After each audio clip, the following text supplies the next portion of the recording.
보겠습니다. 먼저 보기부터 살펴봐야 될 것 같아요. 저 뒤쪽으로 가셔가지고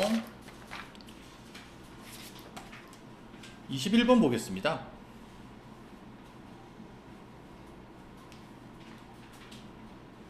유년의 뜰은 동그라미 치고요. 자, 출제된 한국전쟁입니다.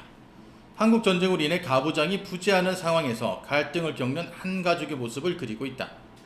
특히 가족의 생계가 어머니에게 달려있는 상황에서 어머니의 태도에 불만을 품고 대리 가부장 역할을 자임한 장남은 가부장이라는 지위와 미성년이란 나이의 간극으로 인해 역할 수행뿐만 아니라 자신의 정체성 형성에도 위기를 겪는다. 일단 그 시대적 배경은 한국전쟁이고요.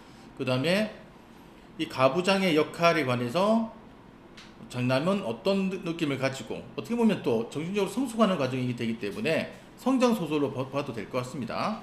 자, 그러면 내용 보겠습니다. 보통 성장 소설은 그렇습니다.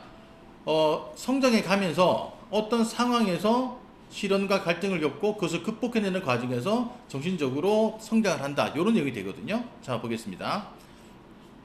자, 유년의 뜰이란 소설인데요. 어머니는 입술을 꽃 모양으로 뚜렷이 그리고 하얗게 분이 오른 얼굴을 다시금 분첩으로 탁탁 두드렸다. 화장하고 있습니다. 오빠는 더 큰 소리로 책을 읽었다. What are you doing? I'm reading a book. 창 아래 텃밭가로 지나가던 사람 두엇이 고개를 빼어 안을 기울였다. 어쩜 저렇게 공부 열심히 하지? 꼭 미국 사람이 짓거리듯 하는군. 오빠는 변성기에 접어든 거세고 뻑뻑한 그러면서도 여성적인 목소리 한껏 혀를 긁물렸다. 고등학교 입학 자격 시험 준비를 한다는 오빠는 저물 때까지 창가에 앉아서 영어책을 읽었다. 아예 책을 덮어놓고 일과부터 외기도 했다. 우리의 좁은 방은 언제나 오빠의 책 읽는 소리로 가득 차 있었다. 어머니는 그것이 끝없이 반복되는 단조롭고 긴 소절의 노래였다. 오빠가 방에 없을 때조차 그 소리는 지루하게 되풀이에 울리고 있었다. What are you doing? What's your friend doing? 중학교 2학년에서 학교를 중단한 오빠가 읽는 것은 피난집에 소중히 감춰온 중2 교과서였다.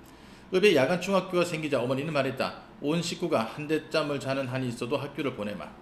그런데도 오빠는 새해째 같은 책을 읽고 있는 것이다. 보풀이 일어 눅눅과 두껍게 부푼 책에 오빠는 딱딱한 마분지를 덧대어 뚜껑을 만들었다. 사람들 말대로 오빠는 언젠가는 성공할 것이었다. 갖고 놀아도 좋아. 어머니는 싹싹 훑어 바른 빈 크림통을 내게 내밀고 마지막으로 자, 나라는 사람 나왔죠? 시점 1인칭 시점입니다.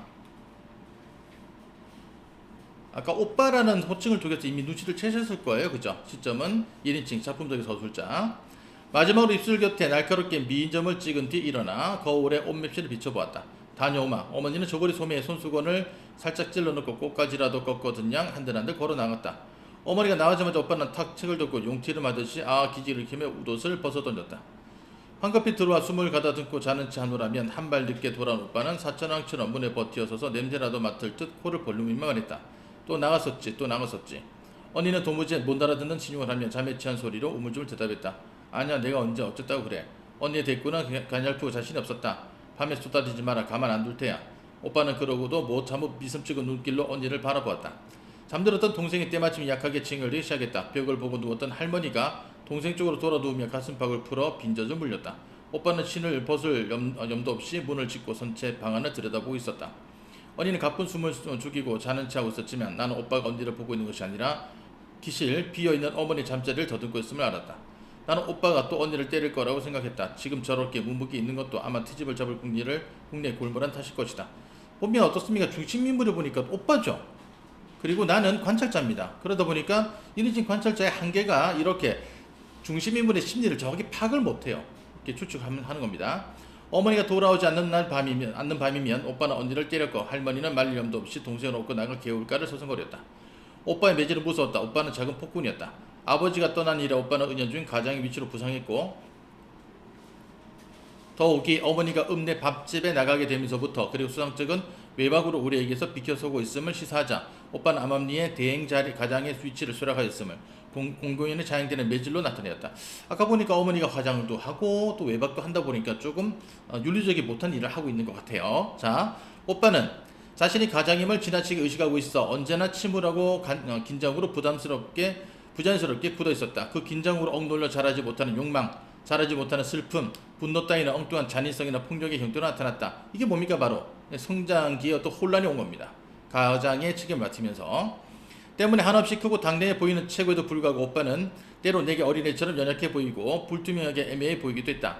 우리를 때릴 때조차 어쩔 줄 모르는 듯 보이기도 했다. 오빠 자신도 이 사실을 깨닫는 듯 걸핏하며 목덜미까지 시뻘겋게 붉혔다. 그래서 오빠의 밤의 출과 무관하지 않았다. 나는 오빠를 무서워했다. 때로 이해할 수 없는 연민과 동정이 가득 찬 눈으로 나를 바라볼 때 들어누워 나와 동생을 번갈아 발바닥 위에 베개통처럼 가벼이 얹고 들어올릴 때조차 동생은 순두만 소리로 모처럼 까르륵거리며 좋아했지만 나는 오빠가 무서웠다. 무서움 때문에 오빠의 몸은 한없이 커지고 이윽고 방은 오빠의 몸으로 숨쉴 틈도 없이 가득 찼다. 오빠가 방에 들어설 때면 문틀이 버그러질 만큼 꽉 들어차는 것이었다. 한도 우두커니 서서 방 안을 들여다보도 오빠가 세게 문을 닫고 어둠 속으로 재빠르게 사라졌다. 언니가 호로로 한숨을 쉬며 내게 속삭였다. 노랑 누나, 나 나갔었단 말 하지 마라. 자, 문제 푸십시오.